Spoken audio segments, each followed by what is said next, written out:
அதில் குறிப்பாக 2 நடிகர்கள் விஷால் அண்ட் தனுஷ் இவங்க 2 பேருக்கும் கட்டுப்பாடுகள் விதிச்சிருக்கோம். இவங்களை வச்சு படம் எடுக்கக்கூடிய தயாரிப்பாளர்கள் எங்களுடைய அனுமதியை பெற்றுட்டு தான் நீங்கள் வந்து அவங்கள்ட்ட படம் எடுக்கணும்.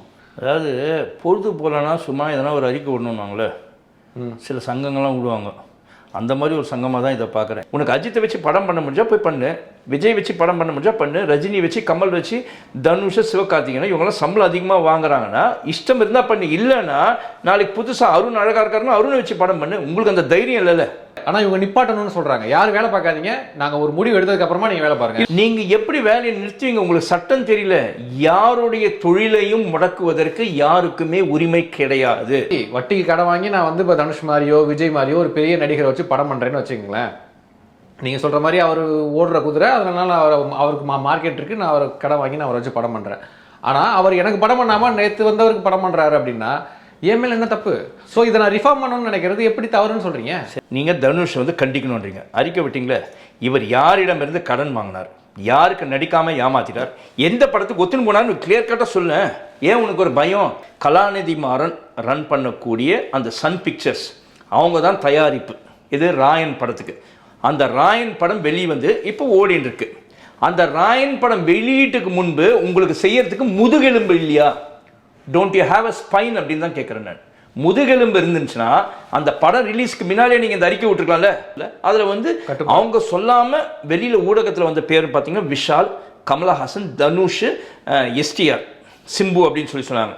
சமீபத்தில் விஷால் வந்து பேசும்போது என்ன சொன்னால், ரெட்டை வரி டபுள் டாக்ஸேஷன் இருக்குது தமிழ்நாடு கவர்மெண்ட்டில், அந்த என்டர்டெயின்மெண்ட்டுக்கு டபுள் டாக்ஸேஷன், அந்த டபுள் டாக்ஸேஷனை அபாலிஷ் பண்ணிவிட்டு ஒரு டாக்ஸாகவே இருக்கட்டும், அந்த ஒரு டாக்ஸ் வந்து நீங்கள் ரிமூவ் பண்ணிடலாம், வித்ட்ரா பண்ணிடுங்க அப்படின்னு சொல்லி சொன்னார்.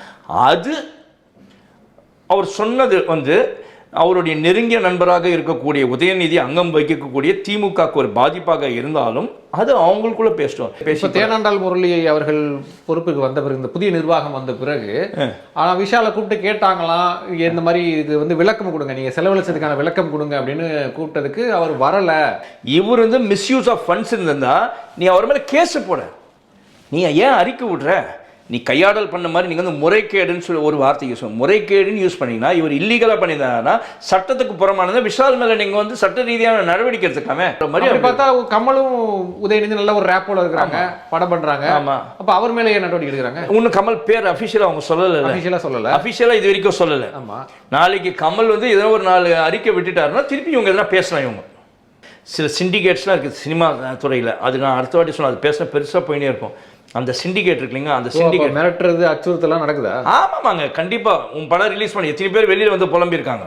வணக்கம் சார். வணக்கம் அருண், எப்படி இருக்கீங்க? நல்லா இருக்கு அருண், நீண்ட நாள் ஆயிடுச்சு உங்களை பார்த்து. ஆமாம், நேற்று சினிமா துறையில் ஒரு பரபரப்பான ஒரு பேசுபொருள் என்னென்னா, இந்த தமிழ் திரைப்பட தயாரிப்பாளர் சங்கத்தில் வந்து ஒரு அறிக்கை விட்டுருந்தாங்க. அதில் வந்து நாங்கள் இந்த சினிமா துறையை ரிஃபார்ம் பண்ண போகிறோம், அதனால் இந்த தேதிக்கு முன்னாடி எல்லா திரைப்பட வேலைகள்லாம் முடிச்சிருங்க, நிப்பாட்டிருங்க ஏன்னா அப்படின்ற ஒரு ஸ்டேட்மெண்ட். கூடவே நடிகர்கள்லாம் அதிகமாக சம்பளம் வாங்குறாங்க, தொழில்நுட்ப கலைஞர்கள்லாம் வந்து கட்டுக்கடங்காத அளவுக்கு சம்பளம் வாங்குறாங்க, இதெல்லாம் வந்து முறைப்படுத்த போகிறோம் அப்படின்றாங்க.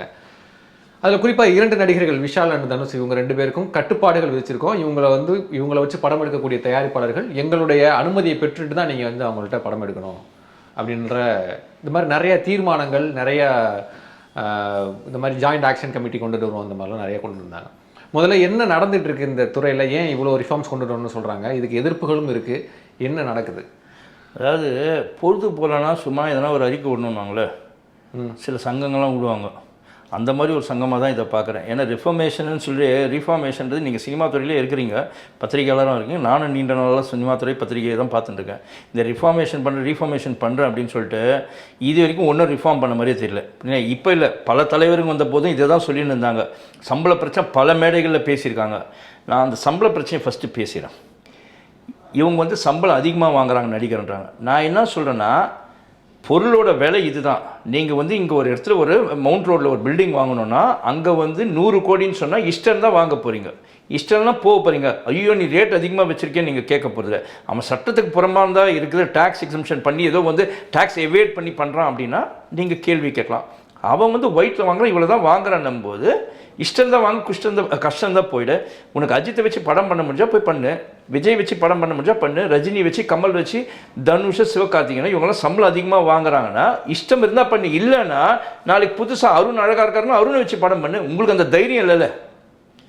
நீங்கள் யார் மேலே சவாரி பண்ணுறீங்க? இன்றைக்கி தமிழ் சினிமாவை பொறுத்த வரைக்கும் கதை மேலே சவாரி கிடையாது. நீங்கள் மலையாள படங்களை பார்த்தீங்கன்னா கதை மேலே தான் சவாரி பண்ணுறாங்க. அதை நான் பல முறையில் சொல்லியிருக்கேன், உங்கள் சேனலில் கூட பேசணும்னு சொல்லி. ஆனால் தமிழ் சினிமாவை பொறுத்த வரைக்கும் ஹீரோ மேலே சவாரி பண்ணுறீங்க. நீங்கள் ஏன் கொழுத்து போய் ஹீரோ மேலே சவாரி பண்ணுறீங்க? ப்ரொடியூசர் நீ தானே முதலாளி, நீ டிசைட் பண்ணு உனக்கு யார் எம்ப்ளாயியாக இருக்கணும்னு. உங்ககிட்ட வேலை செய்கிறவன் யார் நீங்கள் டிசைட் பண்ண. அதை விட்டு சும்மா வந்து கண் துடைப்புக்கோசரம் ஊரை ஏமாத்துறதுக்கு நாங்கள் ரிஃபார்ம் பண்ணுறோம், நடிகருங்க சம்பளம் அதிகம், நடிகர் சம்பளம். அந்த நடிகர் வந்து கேட்டானா உனக்கு இஷ்டம் தான் வச்சுக்க, இல்லைன்னா அவன் சொந்த படம் பண்ணிட்டு போகிறாப்ல.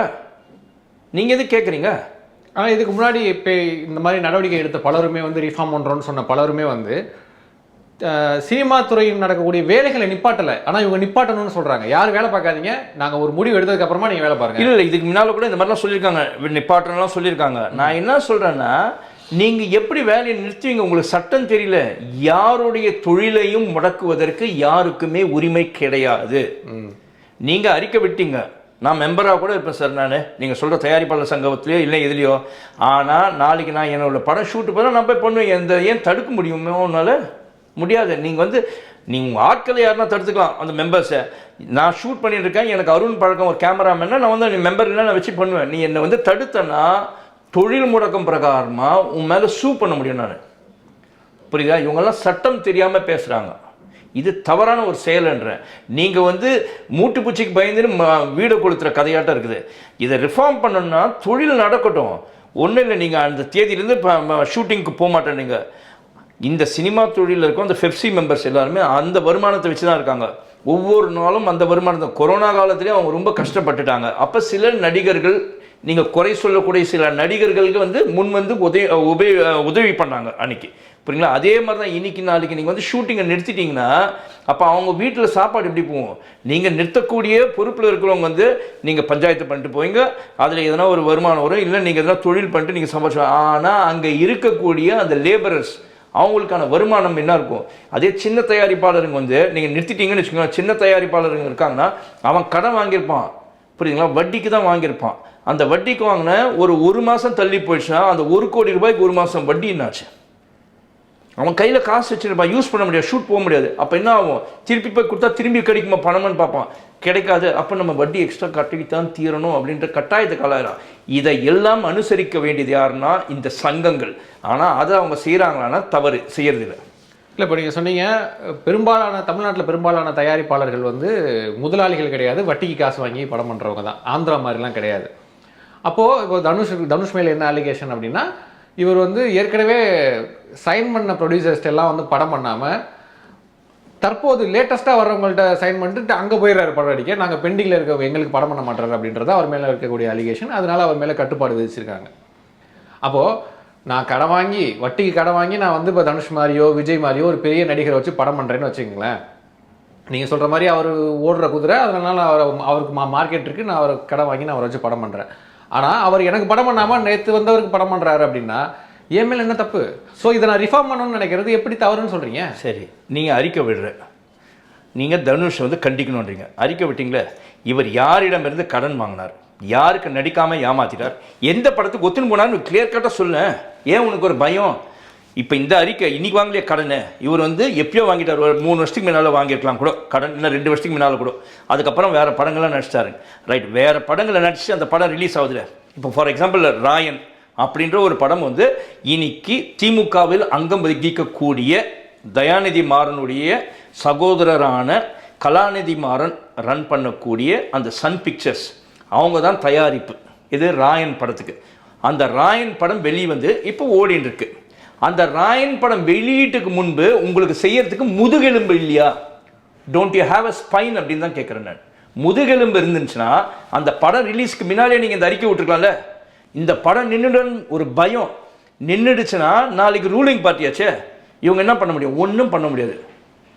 அதே மாதிரி இவர் சமீபத்தில் ஒரு 3 வாரத்துக்கு முன்னால் இருக்கும்னு நினைக்கிறேன், ஒரு அறிக்கை வச்சு ஒரு 4 நடிகர்களுக்கு வந்து நாங்கள் வந்து ரெட் கார்டு ஆட்டம் கொடுக்க போகிறோம் அப்படின்னா, ரெட் கார்டுன்னு சொல்ல, அதில் வந்து அவங்க சொல்லாமல் வெளியில் ஊடகத்தில் வந்த பேர் பார்த்தீங்கன்னா விஷால், கமலஹாசன், தனுஷ், எஸ்டிஆர், சிம்பு அப்படின்னு சொல்லி சொன்னாங்க.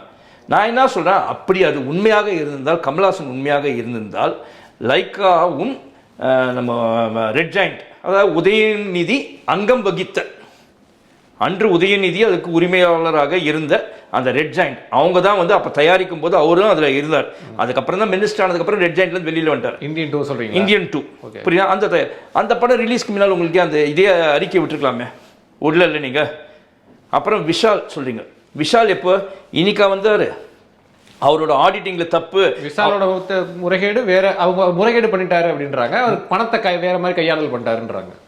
கையாடல் கிடையாது, அதுதான் அவங்க தவறு பண்ணாங்க. யாருன்னா தயாரிப்பாளர் சங்கம். முறைகேடுன்னா இல்லீகலா, அவர் அந்த தயாரிப்பாளர் சங்கம் தமிழ் திரைப்பட தயாரிப்பாளர்கள் சங்கத்தில் இருக்க பணம், அவர் தலைவராக இருக்கும்போது அந்த பணத்தை எடுத்துட்டு அவர் வீட்டுக்கு போயிருந்தோன்னா முறைகேடானதுன்னு சொல்லலாம். அவர் அந்த பணத்தை வந்து உள்ளியே தான் வந்து டைவர்சிஃபிகேஷன் ஆஃப் ஃபண்ட்ஸ், அந்த ஃபண்டு வந்து ஒரு டெபாசிட்டை வந்து உடச்சி அன்னைக்கு நலிந்த கலைஞர்கள் இவங்க தயாரிப்பாளர் அவங்களுக்கு தான் கொடுத்தார். இவர் வீட்டுக்கு எடுத்துன்னு போல, இல்லை வெளியில் ஃபைனான்ஸ் ஸ்கூலில் இவர், புரியுதுங்களா? இவர் வந்து அங்கே இருக்கிறவங்க அந்த தயாரிப்பாளர்களுக்கு தான் கொடுத்துருக்கார். அது டைவர்சிஃபிகேஷன் ஆஃப் ஃபண்ட்ஸ் இருந்துச்சு, அதனால் பணம் இல்லாமல் போச்சு. அது வந்து இவர் வந்து எடுத்துகிட்டு போயிட்ட மாதிரி முறைகேடுன்னு சொல்கிறீங்க. அப்படியே 3 வருஷமாக ஆச்சு இது, இவங்க வந்து ரொம்ப நாளாக இருக்காங்க. அப்படி முறைகேடு இருந்தால் ஏன் இவ்வளோ நாள் நடவடிக்கை எடுக்கல? எனக்கு என்ன தோணுது அப்படின்னு பார்த்தீங்கன்னா, சமீபத்தில் விஷால் வந்து பேசும்போது என்ன சொன்னால், ரெட்டை வரி, டபுள் டாக்ஸேஷன் இருக்குது தமிழ்நாடு கவர்மெண்ட்டில், அந்த என்டர்டெயின்மெண்ட்டுக்கு டபுள் டாக்ஸேஷன், அந்த டபுள் டாக்ஸேஷனை அபாலிஷ் பண்ணிவிட்டு ஒரு டேக்ஸாகவே இருக்கட்டும், அந்த ஒரு டேக்ஸ் வந்து நீங்கள் ரிமூவ் பண்ணிடலாம், வித்ட்ரா பண்ணிவிடுங்க அப்படின்னு சொல்லி சொன்னார். அது அவர் சொன்னது வந்து அவருடைய நெருங்கிய நண்பராக இருக்கக்கூடிய உதயநிதி அங்கம் வகிக்கக்கூடிய திமுகவுக்கு ஒரு பாதிப்பாக இருந்தாலும் அது அவங்களுக்குள்ளே பேசிட்டோம். நீங்கள் திமுகவுக்கு வந்து போயிட்டு ஆட்சி செய்யக்கூடிய திமுக, அதாவது தமிழக அரசுக்கு சப்போர்ட்டிவாக இருக்கணும் அப்படின்றதுக்கோசரம் நீங்கள் ஒரு வேஷம் போடணுன்றதுக்கோசரம் நீங்கள் விஷால் மேலே நடவடிக்கை எடுத்தீங்களோ அப்படின்னு தான் எனக்கு தோணுது. ஸோ இந்த சங்கம் வந்து அரசாங்கத்துக்கு ஃபேவராக இருக்குன்னு சொல்கிறீங்களா? அரசாங்கத்துக்கு கண்டிப்பாக சங்கங்கள் ஃபேவராக இருக்கணும். அதனால் அப்படியே குதிரைக்கு கடிவாளம் கட்டின மாதிரி என்ன உண்மைன்னு தெரியாமல் நீங்கள் போயிடக்கூடாதுல்ல.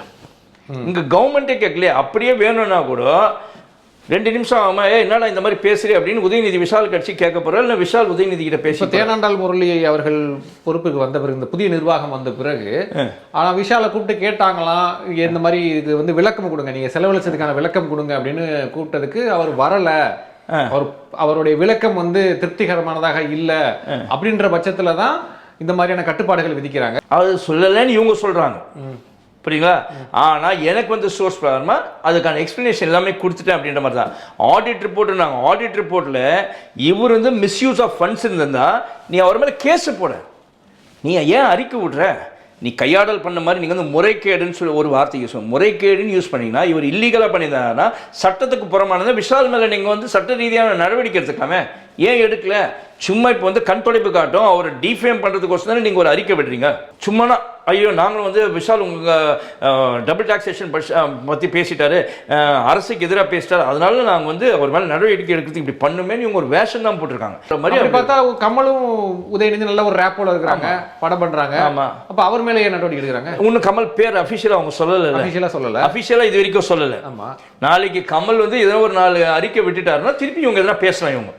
ஓகே, தனுஷ் எங்கேருந்து வராது இதில்? என்ன அவருக்கு என்ன ரோல் இதில்? எதுக்கு அவர் எதிர்க்கிறாங்க? இல்லை, தனுஷ் வந்து எதிர்க்கிறதுக்கான காரணம் என்னன்னு எனக்கு ஒன்றுமே இது வரைக்கும் புரியல. ஏன்னா நான் என்ன ஒரே ஒரு கேள்வினா, தனுஷ் மேலே உங்களுக்கு அப்படியே வந்து சில தயாரிப்பாளர்கள் ஏதோ காசு வாங்கிட்டான்னு சொன்னேன், ஏன் அது வந்து அதை தான் நான் கேட்குறேன். ராயன் படம் வெளியிடுறதுக்கு முன்னால் வெளிவரதுக்கு முன்னால் நீங்கள் வந்து அந்த தடையை போட்டிருக்கலாம்ல, உஷாராக இருப்பாங்களே. இல்லை, ராயன் படத்துக்கு வந்து கொடுத்த சம்பளம் இருந்துச்சு, அப்போ உங்கள் சங்கம் மூலமாக ஏன் சன் பிக்சர்ஸ் உங்களால் கட்டுப்படுத்த முடியாத? மற்ற தயாரிப்பாளர்லாம் கட்டுப்படுத்தல, சன் பிக்சர்ஸை கட்டுப்படுத்தி ஏங்க அந்த சம்பள காசை வந்து அவர்கிட்ட ஒரு பைசா கொடுக்காதீங்க, இவங்க உங்களுக்கு கொடுக்க வேண்டியது இருக்குது, அவங்களாம் செட்டில் பண்ணணும்னு நீங்கள் கேட்க முடியலையா? அதுவும் தெரியலன்னா அப்புறம் நீங்கள் சங்கம் எதுக்கு நடத்துறீங்க? இல்லை, தனுஷ் யாருக்கும் செட்டில்மெண்ட் பண்ண வேண்டிய பணம் அப்படி அந்த மாதிரியான இஷ்யூவே கிடையாது.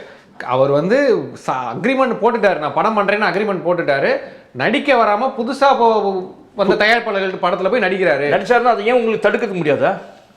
இங்கே காசு வாங்கிட்டு ஏமாத்தினீங்க, இன்னைக்கு நீங்கள் கட்டுப்பாடு போடுறீங்களே, தீர்மானம் போட்டிருக்கீங்க, அந்த கட்டுப்பாடு ஏன் அன்னைக்கு போடல? அந்த படங்கள் யார் அந்த படத்தில் நடிச்சாலும் அந்த படத்தை போய் அன்னைக்கு நிறுத்துறது, சட்ட ரீதியாக நடவடிக்கை எடுத்துக்கலாமே, ஏன் எடுக்க முடியல?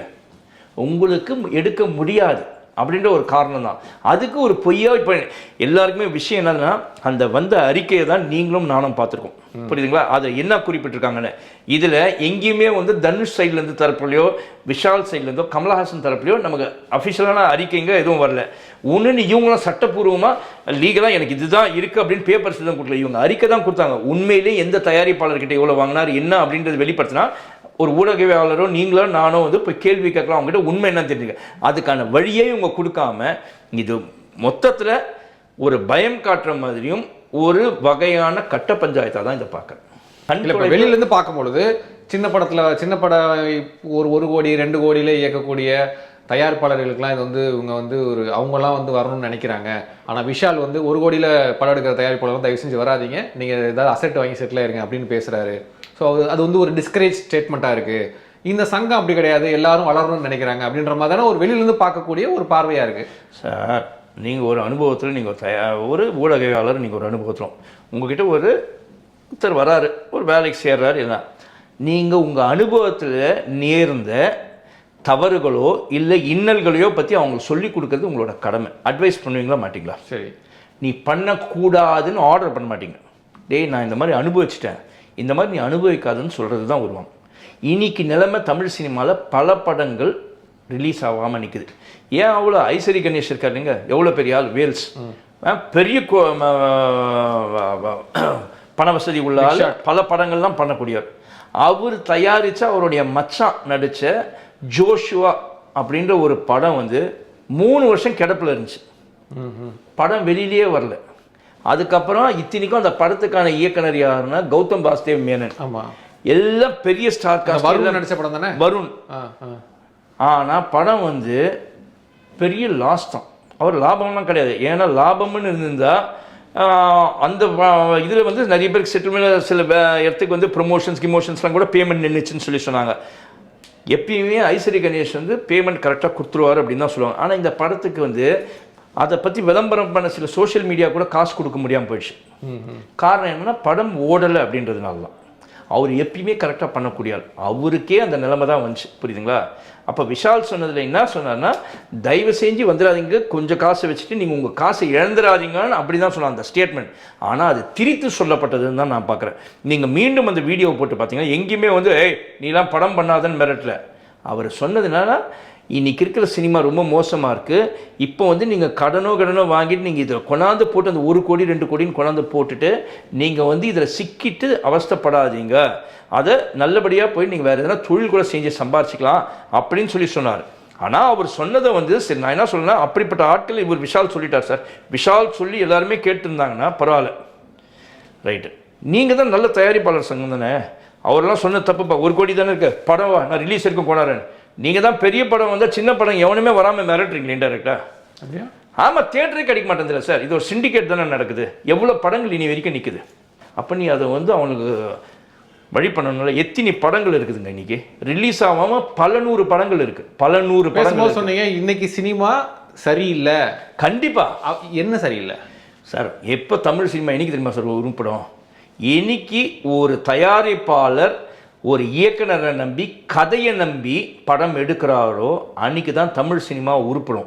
நீங்கள் வெறும் நடிகர் நடிகைகள் அவங்கள சம்பளத்தை கொடுத்து இந்த பேனர் வச்சுட்டா இப்படி பண்ணிடலாம்னு நினச்சிங்கன்னா இன்னும் குட்டி சாராக தான் போகும். தமிழ் சினிமா எந்த அளவில் ஒரு ஸ்டாண்டர்ட் இருந்துச்சோ அந்த ஸ்டாண்டர்ட் இன்றைக்கி இருக்கானா? இல்லை. மலையாள சினிமா வேறு மாதிரி, ஐயோ மலையாள சினிமா வந்து ஒரு மாதிரி படங்க அப்படின்னா. ஆனால் இன்னைக்கு மலையாள சினிமா வந்து நம்பர் 1ல் இருக்குங்க. கன்னட சினிமா என்னடா கன்னட சினிமா சும்மா வந்துடலாம். இன்னைக்கு கன்னட சினிமாவும் பேச பொருளாக வந்துடுச்சு அந்தளவுக்கு. தெலுங்கு சினிமாவில் பார்த்தீங்கன்னா வெறும் டான்ஸ் தான் ஆடின்னு இருப்பாங்க. அந்த தெலுங்கு சினிமாவும் இன்னைக்கு பரவாயில்லையே வந்துச்சு. அதுவும் ஏறக்குறைய மசாலாவாட்டம் இருக்கும். ஆனால் அவங்களும் ஒரு ஸ்டாண்டர்டை ஃபிக்ஸ் பண்ணுவாங்க. ஆனால் தமிழ் சினிமா வந்து இன்றைக்கும் கதையை நம்பி இருக்கா? தெலுங்கு சினிமாவில் வந்து ஆர்டிஸ்ட்டை நம்பி தான் போயின்னு இருக்கு. சில படங்கள் கதையை நம்பி. ஆனால் கன்னடத்தில் பார்த்தீங்கன்னா கதையை நம்பி வருது படங்கள். தமிழ்லேயும் நல்ல நல்ல படங்கள் வருது, எக்ஸ்போஷர் கிடைக்கல. அப்போ காரணம் என்ன? இதே தியேட்டரில் நீங்கள் போடுறீங்களா, நீங்கள் ஆடியன்ஸை கெடுத்துட்டீங்க. ஆடியன்ஸை வந்து ஹைஃபையாக இருக்க படம் இந்த மாதிரி ஆட்கள்லாம் போட்டு நீங்கள் ஆடியன்ஸ் இருந்தால் அந்த மாதிரி சீசன் பண்ணிட்டீங்க, வரமாட்டாங்க. கமலஹாசன் அது ஒரு எக்ஸாம்பிள். கமலஹாசன் வந்து மும்பை எக்ஸ்பிரஸ் நினைக்கிறேன், அந்த படம் வந்து டிஜிட்டலில் பண்ணும்போது கேவலமாக பார்த்தாங்க. இதெல்லாம் எங்கே கமலஹாசன் ரொம்ப கேவலமாக பேசுனாங்க. அன்றைக்கி அந்த படம் ஓடல. ஆனால் இன்னைக்கு டிஜிட்டல் ஃபீல்டு தான் இருக்குது. இன்னைக்கு ஃபிலிம் கிடையாது. அன்றைக்கி ஒரு ஃபிலிம் ஐயோ இவருக்கு சப்போர்ட்டே பண்ணக்கூடாது, ஃபிலிமே ஒழிச்சிடறாரு, இதெல்லாம் கூடாது அப்படின்னா. ஆனால் அன்றைக்கி வந்து தீர்க்கதரிசியாட்டம் கமல்ஹாசன் கொண்டாந்து இருப்பாருங்க. அந்த டிஜிட்டல் தான் இன்னைக்கு வாழ வைக்குது. முதல்ல டிடிஹெச்ல படத்தை ரிலீஸ் பண்ணுறேன்னாரு, அவர் டிடிஹெச்ல பண்ணுறாரு, ஓடிடி இன்னைக்கு ஓடிடி வந்துச்சு, புரியுதுங்களா? அதனால் இவங்களால சும்மா எதனா அதை நான் சொன்னேன், மூட்டு பூச்சிக்கு பயந்துன்னு வீடை கொளுத்துற கதையாட்டம் அந்த மாதிரி தான் பண்ணாங்க. ஆனால் கமல்ஹாசன் இன்றைக்கும் பேசு பொருளாக இருக்கிறார், எங்கே போனாலும் வேர்ல்ட் ஸ்டாண்டில். ஆனால் இந்த தயாரிப்பாளர் சங்கத்தில் இருக்கவங்க யாராவது பேசு பொருளாக இருக்காங்களே? ஒன்றுமே கிடையாது. அன்றைக்கி இருந்தாங்க ஒருத்தர் 2 பேர் இருந்தாங்க, ஆனால் கேஆர்ஜி அவங்களாம் இருந்தாங்க. ஆனால் இன்றைக்கி ஒன்றுமே கிடையாது. இதே முரளி இருக்கார்ல, இன்றைக்கி அவங்க அப்பா வந்தாருன்னா உள்ளே ஒரு பயம் இருக்கும். சரி எல்லாருக்குமே பஞ்சாயத்து உட்காந்து பேசினாரு, நியாயமான பஞ்சாயத்து அன்றைக்கி இருக்கும், சொன்னான்னா கேட்குற அளவுக்கு. ஆனால் இன்னைக்கு இல்லையே, கேட்குற மாதிரி இல்லையே. நான் அதே தயாரிப்பாளர் சங்கத்தில் இதுக்கு முன்னால் இருந்த வரைக்கும் பார்த்துருக்கேன். நான் தயாரிப்பாளர் சங்கத்தில் அங்கே இருக்க துணைத் தலைவர்கள்லாம் வருவாங்க. இன்றைக்கி 2 துணைத் தலைவர் இருக்காங்க. ஒன்று லைக்காவில் இருக்கவர் யாருன்னா வந்து தமிழ் குரமரன், இன்னொருத்தவங்க ஏஜிஎஸ் அர்ச்சனா கல்பாத்தி. இவங்க 2 பேருமே நான் எந்த மேடையிலையும் பார்க்கறதில்ல, எந்த இதுக்குமே வர்றதில்லை, ஃபங்க்ஷன்ஸ்க்கெலாம். ஒரு பொறுப்பில் இருக்கவங்க அவங்க சங்கத்துக்கு சார்ந்ததாக இருந்துச்சுன்னா அந்த சங்கத்து உறுப்பினர்னா அதில் போய் கலந்துக்கணும். அவங்க சைட்லேருந்து நான் இது வரைக்கும் எந்த அறிக்கையும் பார்த்ததில்ல, எதுவுமே பார்த்ததில்ல. இங்கே தான் அந்த மாடியில் நடக்கும், அடிக்கடி கூட நடக்கும், சண்டையெல்லாம் நடக்கும், நான் பார்த்தேன். ஆமாம். ஆனால் இப்போ யாருமே அந்த துணைத் தலைவர் இவங்க 2 பேருமே வர்றதில்லையே. இதுக்கு முன்னால் இருந்த போது கூட துணைத் தலைவர்கள் எல்லாமே கலந்துக்கலாம். அப்போ ஒரு ரப்பர் ஸ்டாம்ப் ஆட்டம் அவங்களை யூஸ் பண்ணிட்டு இருக்கீங்களா? ஓடிடி பற்றியும் பேசியிருக்கிறாங்க அந்த சங்கத்தில், தயாரிப்பாளர் சங்கத்தில். அதாவது தியேட்டரில் ரிலீஸ் ஆகி 80 நாள் கழிச்சு தான் ஓடிடியில் நீங்கள் ரிலீஸ் பண்ணணும் அப்படின்ற ஒரு கட்டுப்பாடும் அப்படின்ற ஒரு டாக்கும் போயிருக்கு. அந்த தீர்மானம் கொண்டு வந்துருக்கிறாங்க. அது நல்ல விஷயம் நினைக்கிறீங்களா? அது இன்னைக்கு தான் கொண்டாந்தாங்க. இதுக்கு முன்னால் 2-3 வாட்டி சொல்லிட்டாங்கங்க, டிவியில் போடக்கூடாது சேட்டலைட்டுக்கு, அப்புறம் ஓடிடி நடைமுறைக்கு வந்துச்சா பண்ண முடியல இவங்களால. அதை தான் நான் சொன்னேன், ஒரு அட்மினிஸ்ட்ரேட்டிவ் பவர்னால் அதை நீங்கள் கட்டுப்படுத்துகிற அளவுக்கு திறமை இருக்கணும். அப்படியே பண்ண முடியல. அப்போ இவங்க வீக்காக இருக்காங்க, அது செய்ய முடியல. ஆனால் இதெல்லாம் ஒரு கண் துடைப்புன்னு தான் சொல்கிறேன். நான் என்ன சொன்னேன், இன்றைக்கி சொல்ல இவங்க இதுக்கு முன்னாலே திரைப்படங்கள் வந்து இத்தனை நாளுக்குள்ளே வரக்கூடாது டிவியில் அப்படின்னு சொல்லியிருந்தாங்க, தொலைக்காட்சியில். அதே மாதிரி ஓடிடிலையும் வரக்கூடாதுன்னு தான் சொல்லியிருந்தாங்க. ஆனால் பண்ண முடியல. இதுக்கு முன்னால் கூட தான் சொல்லியிருக்காங்க. பழைய அறிக்கைங்கெல்லாம் பார்த்தீங்கன்னா தெரியும். நான் இங்கே எடுத்துகிட்டு வரல, நீங்கள் இது கேள்வி இருக்கணும்னு நான் கண்டிப்பாக அந்த டீட்டெயில்ஸ் எடுத்துருவேன். இதுக்கு முன்பும் இதே மாதிரி தான் ஓடிடியில் ரிலீஸ் பண்ணக்கூடாது. ஆனால் ரிலீஸ் ஆகி தான் இருக்குது. ஓடிடி வந்து ஒரு வகையில் வந்து திரைத்துறையினருக்கு ஒரு வரப்பிரசாதம்னு சொல்லலாம், வரப்பிரசாதம், பாதுகாப்புன்னு கூட சொல்லலாம். சில படங்கள் வந்து தியேட்டருக்கெல்லாம் வராதது அதில் வந்துச்சு. கோவிட் டைம்லலாம் உங்களுக்கு ஓடிடி தான் உங்களுக்கு காப்பாத்துச்சு. நிறைய படம் ரிலீஸ் ஆகும், தியேட்டர் எக்ஸ்போஷர் கிடைக்காத சின்ன படங்களுக்கெல்லாம் ஓடிடி தான் வந்து ஓடிடி தான் கிடைக்குது. ஆமாம். அந்த ஓடிடியை 2 பேர் நீங்கள் அவங்க ஒரு சிண்டிகேட் பண்ணுறாங்கன்னு ஒரு குறைய சொல்கிறாங்க. அதை கூட உன்னால் கண்ட்ரோல் பண்ண முடியல. சும்மா இவங்க சொல்கிறாங்க அந்த ப்ரொடியூசர் அவங்க கண்ட்ரோலில் தான் வச்சுருக்காங்க, ஓடிடி அவங்க படங்க தான் வாங்குறாங்க, மற்ற படம் வாங்க பண்ணலன்னா அப்போ என்னடா அவங்க பெரும் ப்ரொடியூசர் தானே, நீங்கள் தான் பெரிய சங்கம் வச்சுருக்கீங்களா, போய் பார்க்க மாட்டேன்றீங்களே. பேசு பொருள் தான் சரி, இவங்க சும்மா பேசுகிறாங்க. நான் என்ன சொல்கிறேன்னா, ஒரு வேலையை செய்கிறான்னா அது வந்து நடைமுறைக்கு வரணும்.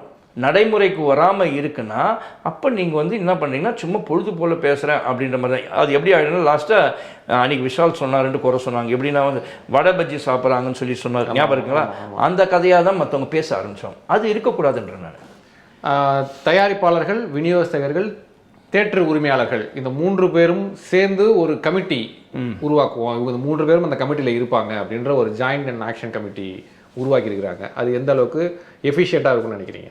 இல்லைங்க, எந்த கமிட்டி வேணாலும் உற்பத்தி பண்ணலாங்க, உருவாக்கலாம், புரியுதுங்களா? உருவாக்கினா அந்த கமிட்டி வந்து செயல்படணும். அது வந்து it should not be biased. ஒருத்தரை மிரட்டுவதற்கோ ஒருத்தருடைய தொழில் முடக்கம் செய்வதற்கோ இல்லைன்னா வந்து ஒருத்தருக்கு சப்போர்ட்டிவாக இருக்கணும், ஒருத்தனை அழிக்கணுமோ அப்படின்ற எண்ணம் இருக்கக்கூடாது. இது நேர்மையாக ஒரு கமிட்டி ஃபார்ம் பண்ண பரவாயில்ல. சில சிண்டிகேட்ஸ்லாம் இருக்குது சினிமா துறையில், அது நான் அடுத்த வாட்டி சொன்னேன், அது பேச பெருசாக போயினே இருக்கும். அந்த சிண்டிகேட் இருக்கு இல்லைங்க, அந்த சிண்டிகேட் மிரட்டுறது, அச்சுறுத்தலாம் நடக்குதா? ஆமாம்மாங்க, கண்டிப்பாக. உன் படம் ரிலீஸ் பண்ணி எத்தனை பேர் வெளியில் வந்து புலம்பியிருக்காங்க. நான் சொல்லலை, நிறைய பேர் பண்ண. நீங்கள் யூடியூப்பில் பார்த்தீங்கன்னா இந்த ப்ரொடியூசர் சொல்லியிருப்பாங்க, என்னை வந்து இந்த மாதிரி கூப்பிட்டு மிரட்டினாங்க, இவங்க சைடில் மிரட்டினாங்க அப்படின்னு. இது இந்த சங்கன்ட்டு இல்லைங்க, தயாரிப்பாளர் சங்கன்ட்டு இல்லை, பல சங்கங்கள் சினிமாவே தவிர்த்து மற்ற சங்கங்கள்லேயே வந்து இந்த மிரட்டல் உருட்டல் தான் இருக்கும். புரியுதுங்களா? இது கட்ட பஞ்சாயத்தில் நடக்கிற சினிமாவில் ஒருத்தனை வளரக்கூடாதுன்னு சிலர் நினச்சிட்டா வளர முடியாது. ஆமாம்மா சார், அது நிறைய இருக்குது. எது தமிழ் சினிமா இல்லைங்க, இப்போ ஹிந்தி சினிமாலே நிறைய பேரால் சர்வை பண்ண முடியாமல் இருந்தாலும் அதை வந்து ஏஆர் ரஹ்மானே அதுக்கு ஒரு எக்ஸாம்பிள். அவரே சொல்லியிருக்காரு, ஹிந்தி சினிமாவில் என்ன சர்வை பண்ண முடியும்னு ஒரு பேட்டியில் ஒன்று சொல்லிட்டார். அங்கே வந்து நெப்போட்டிசம் இருக்குது, அப்புறமா வந்து சிலது வந்து நம்ம சவுத்து நார்த்துன்றது ஒதுக்குறாங்கன்னு சொல்லி இது நடக்குது, அது இல்லைன்னு சொல்லலை. புரியுதுங்களா? அதையெல்லாம் கட்டுப்படுத்தணும். ஒருத்தன் தப்பு செய்கிறான், நானும் செய்வேன்னு செய்யக்கூடாதுங்க. அந்த தப்புக்கு நிவர்த்தி ஒரு இது பண்ணணும் அப்படின்னா நீங்கள் என்ன பண்ணி நீங்கள் கரெக்டாக இருக்கணும். ஐயோ அவன் செய்கிறான்னு நான் செய்யணும், திருப்பி எனக்கு அப்புறம் இன்னொருத்தனை செய்வான். அதை நீங்கள் ஒரு முடிவுக்கு கொண்டாங்க, அது கொண்டாட மாட்டேன்றீங்களே நீங்கள், அதை நிவர்த்தி பண்ணுறதுக்கு முடியலையே உங்களால். ஓகே, பார்க்கலாம். சிறிய படங்கள் தியேட்டரில் ரிலீஸ் ஆகி மக்கள், ஏன்னா சிறிய படங்களை வந்து மக்கள் அதிகமாக பார்க்குறாங்க, மலையாள படங்களை தமிழ்நாட்டு மக்கள் கொண்டாடுறாங்க. ஸோ தமிழ்நாட்டு மக்களுடைய ரசனை மாறிடுச்சு, கெட்டு போயிடுச்சு அப்படின்லாம் நம்ம பொத்தாம்புதுவாக சொல்லிட முடியாது. தமிழ்நாட்டு மக்கள் சின்ன படங்கள், நல்ல கதை உள்ள படங்களை ரசிக்கிறாங்க. அதனால் தியேட்டர் எக்ஸ்போஷர் கிடைக்கிறது இல்லை. அதுக்கான முயற்சியை இந்த சங்கம் எடுக்கணும் அப்படின்றதும் ஒரு கண்டிப்பாக. நீங்கள் சொன்னீங்க தெரியுமா, அந்த மாதிரி தமிழ் படங்கள் எதிர்பார்க்கறது இல்லைன்னு சொன்னீங்க. என்ன சொன்னீங்க? ரசிகர்களுடைய மனநிலை மாறிடுச்சுன்னுலாம் சொல்லுவாங்க. பெரிய படங்களை தான் பார்க்குறாங்க, கமர்ஷியல் படங்களை தான் பார்க்குறாங்க, கதை உள்ள படங்களை ரசிக்க மாட்டாங்க, மக்களுடைய ரசிக்கும் தன்மையை மாறிடுச்சுன்னுலாம் சொல்லுவாங்க. நிச்சயமாக அப்படி இல்லை. ஏன்னா இப்போ மலையாள படங்களை தமிழ்நாட்டு மக்கள் அதிகமாக ரசிக்கிறாங்க. இந்த மாதிரி படம் ஏன் இங்கே வரலன்னு அதிகமாக கேட்குறாங்க. அப்போ நல்ல கண்டென்ட் கொடுத்தா இங்கே மக்கள் பார்க்கறதுக்கு ரெடியாக இருக்கிறாங்க. நல்ல கண்டென்ட் வர்ற படங்களுக்கு போதுமான அளவுக்கு எக்ஸ்போஷர் கிடைக்கிறது இல்லை. அதை உருவாக்க வேண்டியது தியேட்டர் உரிமையாளர்கள், இந்த மாதிரி தயாரிப்பாளர்கள், இவங்க தான். அதுக்கு ஒரு சின்ன எக்ஸாம்பிள், மகாநதி படம்ல அதில் சொல்லுவான் ஹனீஃபா கிட்ட சொல்ல, கமல் அவன் வெறும் சப்ளை தான், யூ ஆர் த டிமாண்ட் அப்படின்வான். நீங்கள் டிமாண்ட் எப்படி இருக்கோ அப்படி சப்ளை பண்ண. ஆனால் இங்கே உல்ட்டாவாக இருக்கு, நீ என்ன சப்ளை பண்ணுறியோ அதை தான் அவன் பார்க்குறான். அவன் டிமாண்டை நீ கொடுக்க மாட்டேன்ற. ஆமாம் ஆமாம், புரியுங்களா? அதுதான் இங்கே நடக்குது தமிழ் சினிமா. அதுக்கு இவங்க சீசன் ஆகிடுறாங்க நம்ம ஆடியன்ஸ். நீங்கள் நல்ல படங்களை கொடுத்தீங்கன்னா நல்ல படங்கள் ரசிக்கிறதுக்கான ஆட்கள் வருவாங்க. நீங்கள் தவறான படங்களோ அதுவும் வயலன்ஸ் இருக்க மாதிரி இல்லை டேஸ்ட்லெஸ் ஃபிலிமாக கொடுத்தீங்கன்னா ஒன்று இதை பார்த்து கெட்டு போவாங்க, இல்லைன்னா வேறு லாங்குவேஜ் போய் படம் பார்ப்பாங்க. அப்படி தான் மலையாள படங்கள் வந்து ரசிக்கிறாங்க, கொண்டாடுறாங்கன்ற காரணம் என்னன்னா இங்கே கதை சரியில்லை, அந்த கதை நல்லா இருக்கேன்னு போய் பார்க்குறாங்க. ஆமாம், அதை சின்ன தயாரிப்பாளர்கள், சின்ன படங்கள், இவங்கெல்லாம் வளரணும். அதை வளர்வதற்கான ஒரு பிளாட்ஃபார்மை இந்த மாதிரியான சங்கங்கள் உருவாக்கி கொடுக்கணும் அப்படின்றது தான் எல்லாருடைய எதிர்பார்ப்பாகவும் இருக்குது. இவ்வளோ நேரம் உங்களுடைய கருத்துக்களை போய் தமிக்கு ரொம்ப நன்றி. நன்றி அருண்.